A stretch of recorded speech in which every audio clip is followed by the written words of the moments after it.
제가 보통 환자분들께 여쭤보는 게 혹시 위, 대장 내시경 해보셨어요? 라고 여쭤보거든요. 그러면 그때 보통 주무시면서 하잖아요. 그게 수면 마취입니다. 이렇게 많이 말씀드리거든요. 보통 안전성 같은 경우는 이거를 모니터하는 사람이 있느냐 없느냐가 되게 중요한 것 같아요.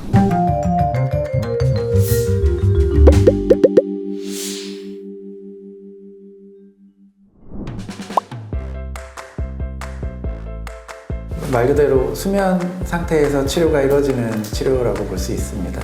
예전에는 이제 미다졸람을 주로 쓰는 약물로 했다 보니까 깊게 안 주무시는 분들도 있고 했었는데, 요즘은 수면 내시경 할 때 쓰는 이제 프로포폴이라는 약이 있잖아요.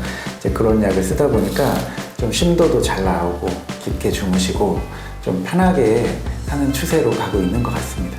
그러니까 수면 마취에 대해서 잘 모르실 수가 있는데, 제가 보통 환자분들께 여쭤보는 게 혹시 위, 대장 내시경 해보셨어요? 라고 여쭤보거든요. 그러면 그때 보통 주무시면서 하잖아요. 그게 수면 마취입니다. 이렇게 많이 말씀드리거든요. 사실 수면 마취 요새 너무 많이 하고 이제 대중화된 치료가 됐기 때문에 치과도 많이 보편화됐죠. 네, 그래서 뭐 사실 그렇게 걱정 안 하고 치료 받으셔도 될 것 같아요. 그러니까 자발적인 호흡이 가능하느냐 가능하지 않냐인데, 전신 마취를 하실 때는 보통은 근이완제를 주잖아요. 그러면 이제 호흡근들이 작동을 안 하기 때문에 그때는 이제 호흡을 이제 못 하니까 전신 마취에서는 그렇게 삽관을 하고 이제 저희가 이제 전신 마취 장비로 이렇게 수술을 하게 되는데, 이제 수면 마취 같은 경우는 그렇게까지는 하지 않죠. 그냥 의식화 진정 마취에서는 이제 자발적인 호흡이 가능한 상태에서 치료를 해드리는 거죠. 일단 저희 병원에서 이루어지는 이제 수면 마취를 말씀드리면 프로포폴을 쓰기 때문에 일단은 어느 정도 완전한 우리가 표현한 가수면 상태, 그러니까 자발적인 호흡은 있지만 잠이 들어서 기억이 나지 않는 상태. 근데 이제 통증에 의해서 다시 깰 수도 있고 중간중간에 이제 심도가 좀 바뀌거든요.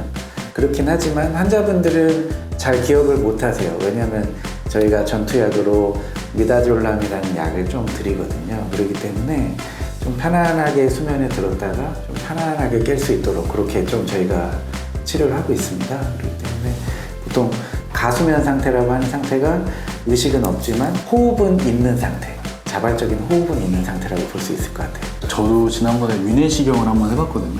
위내시경을 할 때 수면 마취를 해봤는데, 그러니까 어떤 느낌이냐고 물어보셨잖아요. 그러면은 이게 점점점 이렇게 시야가 흐려지더니 제가 깨어나 보니까 이게 내시경이 다 끝나겠더라고요. 아마 말씀하신 것처럼 프로포폴을 사용을 하면 그런 느낌이 많이 드시는 것 같아요. 환자분들께서도. 저도 중간중간에 계속 여쭤봐요. 어디부터 어디까지 기억나세요?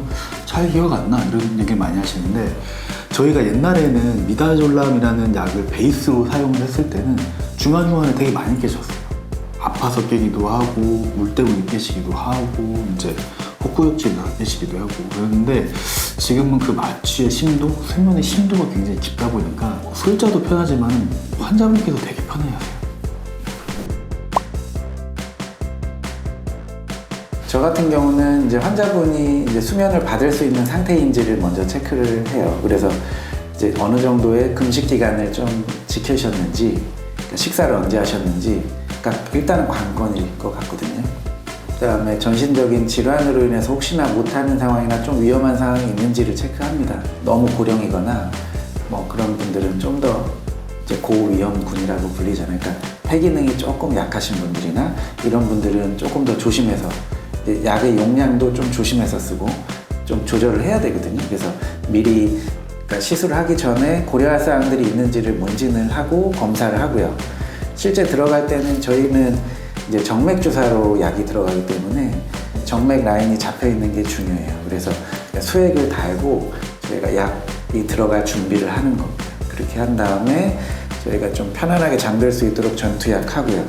그렇게 하고 실질적으로 치료 시작하기 직전에 마취 주사를 놓기 직전에 프로포폴이 들어가거든요. 그렇게 되고 이제 그 심도 상태로 치료하는 기간 내내 유지시켰다가 이제 보통 프로포폴 또 빨리 깨거든요, 생각보다. 그러니까 이제 그 깰 때만 딱 지켜주면 그 이후로는 뭐 필요한 뭐 영양제 원하시면 영양제 놔드리고 그렇게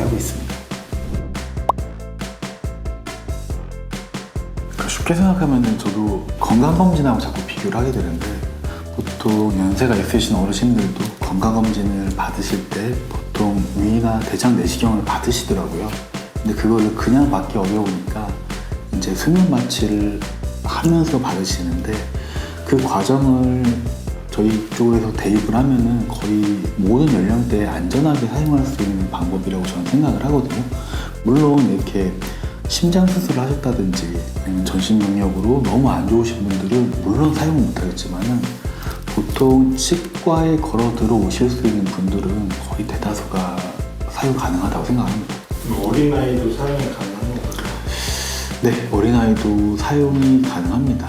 대신에 이제 이 정맥 라인을 잡는 게 아이들은 좀 쉽지 않기 때문에 간혹 가다가 이제 IM으로 이제 근육 주사로 이제 놓을 때도 있는데, 그런 경우는 이제 거의 없는 것 같고, 보통은 이제 정맥 라인을 잡고 보통 이제 수면 마취를 하겠죠. 안전성이 항상 문제이죠. 마취에서는 보통 안전성 같은 경우는 이거를 모니터하는 사람이 있느냐 없느냐가 되게 중요한 것 같아요. 처음 8년 전에 할 때에는 그런 분위기는 아니었어요. 사실 그런 분위기는 아니었어요. 근데 최근에 점점 더 많이 하는 추세가 되고, 원장님들도 공부를 많이 하시고, 그리고 이거를 어떻게 치과에 적용할까도 계속 고민을 하다 보니까 저희 시스템도 많이 업그레이드가 됐고 되게 안전한 시스템으로 변모한 것 같습니다. 원장님께서 그 모니터링이라는 단어를 쓰셨잖아요. 그건 굉장히 중요한데, 환자를 모니터링한다는 거는 환자의 생징후를 의료진이 파악을 해야 돼요. 이게 무슨 말이냐면은, 아까 그 수면 마취는 그냥 자발적인 호흡이 가능하다고 그랬잖아요. 실제로 호흡을 하고 있는지를 보는 거예요. 그래서 그 모니터링 장비가 굉장히 비싸거든요. 호흡을 하고 있을 때 이게 산소 포화도거든요. 이게 숨을 안 쉬어도요, 산소 포화도가 떨어지지 않아요? 안 떨어져요. 근데 이 이산화탄소는 빵이거든요. 그래가지고 환자분들께서 수면 중에는 그거를 무조건 달아놔요. 그래서 이게 산소 포화도가 떨어지지 않더라도 이 이산화탄소가 떨어지면 환자분께서 호흡을 하고 계시지 않구나 라고 판단을 해서 저희는 이제 그에 따른 적절한 조치를 환자분께 취해드리죠. 그래가지고 이산화탄소를 꼭 재는 게 가장 중요하다고 생각합니다.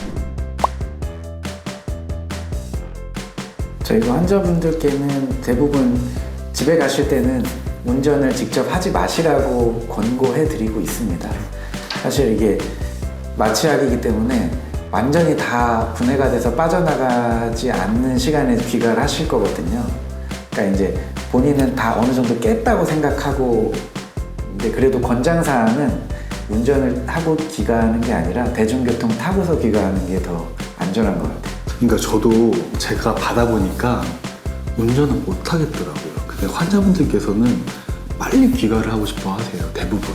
그래가지고 조금 어지럽거나 조금 메스껍거나 그런 불편감이 남아있는데도 불구하고 그냥 운전을 하고 가시려고 하더라고요. 그래서 저희는 항상 보호자분을 좀 대동해달라고 많이들 말씀을 드리는 편이고, 꼭 운전을 하셔야 될 때는 1시간 이상 좀 병원에서 좀 푹 쉬시고 가시라고 이제 말씀을 드리거든요. 환자분이 알 수가 있을까요, 이걸? 그러니까 이거는 진짜 치과가 진짜 조금 선택 장애가 올 수밖에 없을 것 같아요. 왜냐면 내가 받아보지 않고는 이게 잘하는지 어떤지를 잘 모르실 것 같고요. 그래서 제 생각에는 아까도 말씀을 드렸지만, 저희가 환자분께 이제 응급 상황이 생겼을 때 이제 어떻게 행동을 해야 되냐, 어떤 프로토콜을 가지고 있냐, 이런 것들을 굉장히 고민을 많이 하거든요. 그래서 그런 것들을 기준으로 좀 치과를 선택하시면 좋지 않을까 해요.